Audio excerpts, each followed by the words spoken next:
Hello everyone, good morning. তো welcome to my new blog. আশা করছি সবাই ভালো আছো, সুস্থ আছো, আর আমিও কিন্তু অনেক ভালো আছি। তো আজকে তোমাদের সাথে শেয়ার করব সকাল থেকে দুপুর অবধি কী করি সেই সমস্ত কিছু। তো দেখো, আজকে কিন্তু গাছে অনেকগুলো লক্ষ্মী জবা হয়েছে। চলো এক একটা করে তুলে নিই। তো কটা হলো তোমরা কিন্তু কাউন্ট করবে। তো এই দেখো, একটা আমি তুলে নিয়েছি, আর এখানে কিছু অপরাজিতা আমি কিন্তু আগে তুলে নিয়েছি। আর তো টোটাল 4টে লক্ষ্মী জবা আজকে হয়েছে। এরপরে দেখো, এই যে কমলা জবা হয়েছে একটা, দেখো কত সুন্দর আর কত বড় না সাইজটা। এদিকে দুটো হলুদ ছোট জবা হয়েছে, কি সুন্দর দেখো, কালারটা একদম হলুদ। আর আমি নিয়ে কিন্তু ঝুড়িতে খুব সুন্দর করে সাজিয়ে রাখছি, যাতে দেখতে ভালো লাগে। পরে সাজাতে গেলে একদম হয়ে ওঠে না। আর এদিকে দেখো, এই যে একটা গোলাপি জবা হয়েছে, কি সুন্দর। এই জবার কালারটা এত সুন্দর, তোমরা না দেখলে বিশ্বাস করবে না। অবশ্য যাদের বাড়িতে আছে তারা তো দেখেছেই। তো দেখো, তুলে নিলাম। আর এদিকে দেখো, 4টে ছোট লক্ষ্মী জবা হয়েছে। তো এই কালারটা কিন্তু আমার দারুণ লাগে। দেখো 4টে ফুল হয়েছে, তুলে নিলাম। আর সকালবেলা এরকম ছাদ বাগান থেকে ফুল তুলে পুজো দিতে কার কার ভালো লাগে কমেন্ট করে কিন্তু অবশ্যই জানিও। আমার তো ভীষণ ভালো লাগে, তোমরা আমার প্রায় ভিডিওতেই দেখে থাকো। আর এদিকে দেখো, একটা নর্মাল জবা হয়েছে, কি সুন্দর। তো এটাকেও তুলে নিচ্ছি। এই ফুল তোলার পার্টটা কিন্তু ভীষণ সুন্দর আর ভীষণ ভালো লাগে। দেখো কি সুন্দর, ফুলটা রোদের আলোয় একদম যেন হি করে হাসছে। আর এদিকে কিছু বেলফুল জুঁই হয়েছে, সেগুলোও তুলে নিলাম। তো এখন একদমই কমে গেছে বেলফুলের সংখ্যা। তো এই দেখো, সাদা জবাগুলোও কিন্তু তুলে নিয়েছি। আর আজকে 5টা মতো সাদা জবা হয়েছিল। আর এই দেখো, আজকের ডালাটা আমার কেমন লাগছে তোমরা কমেন্ট করে অবশ্যই জানিও। আমার তো ভীষণ ভালো লাগছে। আর এদিকে তোমাদেরকে দেখাই, কত সুন্দর গোলাপ ফুল হয়েছে দেখো গাছে। প্রত্যেকটা ডালে গোলাপ ফুলে ভরে গেছে। আর এই রংটা তো জাস্ট অসাধারণ। আর এদিকে দেখো, এই হলুদ স্থলপদ্মটা কি সুন্দর ফুটে আছে। কালারটা দেখো, রোদ্দুরে একদম ঝকঝক করছে। তো ওকে একটু নাড়িয়ে দিলাম, ও একদমই নড়ছিল না। আর হাওয়াও নেই, নালে হাওয়াতে পাপড়িগুলো নড়তো, ভীষণ ভালো লাগতো দেখতে। তো এটাকে আর তুলবো না, এটা গাছেই থাকবে। তো দেখো, পুজো পাঠ কিন্তু সেরে নিলাম।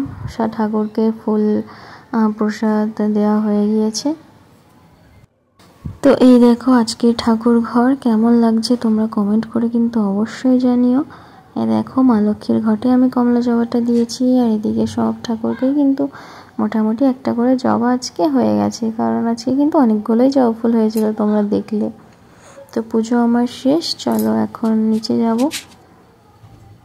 আর আজকে কী রান্না বান্না হয় সেগুলোও তোমাদের সাথে শেয়ার করব।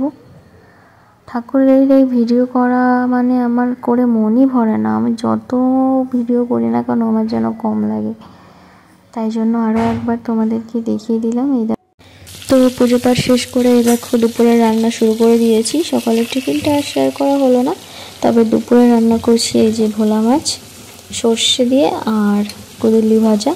তো ভোলা মাছগুলো ভাজা বসিয়ে দিয়েছি, আর এদিকে সর্ষে আর লঙ্কাটা বেটে নিয়েছি। আর এখন দেখো, কিছু বাসন ছিল সেটাই ধুয়ে নিচ্ছি।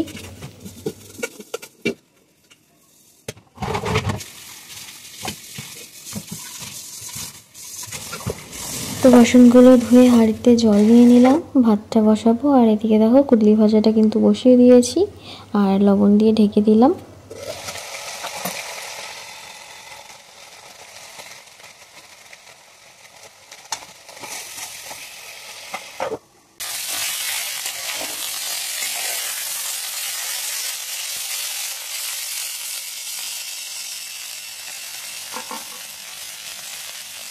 লবণটা তো প্রথমেই দিয়ে দিয়েছিলাম, তারপরে লঙ্কা কুচি দিলাম। আর এই যে এখন হলুদ দিয়ে দিচ্ছি। ভাজাটা অনেকটা হয়ে এসেছে, তো এখন হলুদটা দিয়ে নাড়াচাড়া করে ভালোভাবে ভেজে নেব। কুদলি ভাজাটা হয়ে গেছে, তো এখন তুলে নিচ্ছি। এখন সর্ষে ভোলাটা করব। তো কড়াইতে পরিমাণ মতো সর্ষের তেল দিয়ে দিলাম আর কালো জিরে ফোড়ন দিয়ে দিচ্ছি। কালো জিরে আর কাঁচা লঙ্কা ফোড়ন দিয়ে লঙ্কা হলুদের গুঁড়ো দিয়ে ভালোভাবে মশলাটা কষিয়ে নিয়ে জল দিয়ে আমি কিন্তু মাছগুলো ছেড়ে দেবো।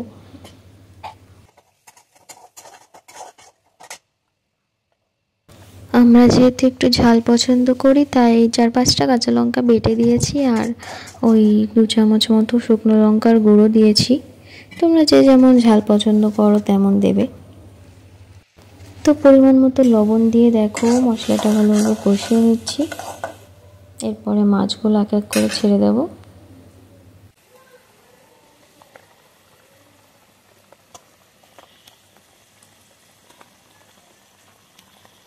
মাছের পিসগুলো অনেকটাই বড়, যে কারণে কড়াইতে ধরছে না।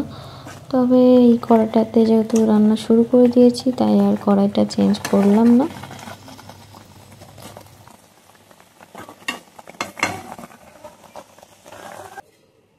তো গ্যাসটা কমিয়ে দিয়ে আমি একটু ঢাকা দিয়ে দিয়েছিলাম, তারপর আশপাশটা পরিষ্কার করে নিলাম। এরপরে কিন্তু সরষে বাটাটা দিয়ে নামিয়ে দেব।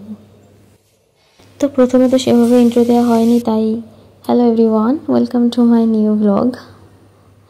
তো আবারও একবার তোমাদেরকে স্বাগত জানালাম। তো আমি ভালো আছি, তোমরাও ভালো থেকো এটাই বলছিলাম। আর এদিকে দেখো মাছটা কিন্তু খুব সুন্দরভাবে ঝোলটা মানে কষে গিয়েছে। এখন এই যে সর্ষে বাটাটা দিয়ে দিচ্ছি। এরপর 3 মিনিট মতো ফুটিয়ে নামিয়ে দেবো একদম লো ফ্লেমে। যেহেতু কড়াইটা ছোট হয়ে গিয়েছে আর মাছগুলো এত বড় যে নড়াচড়া করাও খুব অসুবিধা হচ্ছে, একটু নড়াচড়া করলেই ভেঙে যাওয়ার চান্সেস আছে। তো ভিডিওটা তোমাদের কেমন লাগলো সবাই কমেন্ট করে কিন্তু অবশ্যই জানিও, আর ভালো লাগলে শেয়ার করে দিও, চ্যানেলটা সাবস্ক্রাইব করে নিও। তো আমার সর্ষে ভোলা রেডি, এখন নামানোর পালা। তো দেখো মাছের পিসগুলোকে আগে আস্তে আস্তে নামিয়ে নিচ্ছি, নাহলে ভেঙে যাবে। এখন খুবই সাবধানে মাছগুলোকে নামানোর চেষ্টা করছি, তাও কিছু কিছু মাছ ভেঙে গিয়েছে, মানে মাথাগুলো এত ছোট হয় আর কি বলবো নরম হয়ে গেছিলো, এই কারণে কিন্তু ভেঙে গেছে। তো তোমরাও সাবধানে নামিও, কিছু করার নেই, ভেঙে গেলে আর কি করব। তো এরপরে দেখো কড়াই ধরেই আমি আস্তে আস্তে করে নামানোর চেষ্টা করছি। তো বেশি না, 2টো মাছ বড় ছিল, ওই মাছের মাথা দুটোই ভেঙে গিয়েছে। আর ভোলা মাছ যেহেতু একটু নরম প্রকৃতির মাছ, যতই তুমি ভাজো ভেঙে কিন্তু যাই। তো এটা আমার কোনো দোষ নয়, এটা হচ্ছে মাছের দোষ। তো যাই হোক, আমার কথাগুলো তোমাদের ভালো লাগলে সেটার জন্য একটা লাইক করে দিও। আর দেখো সুন্দরভাবে কিন্তু নামিয়ে নিয়েছি। তো এই দেখো আমার সর্ষে ভোলা কিন্তু রেডি। আর এই যে কাঁচা লঙ্কাগুলোকে একটু ওপর দিকে রাখার চেষ্টা করেছি। তো দেখে কেমন লাগছে তোমাদের কমেন্ট করে অবশ্যই জানিও, তোমরাও ট্রাই করো বাড়িতে। দেখা হবে নেক্সট ভিডিওতে, সবাই ভালো থেকো, টেক কেয়ার, বাই।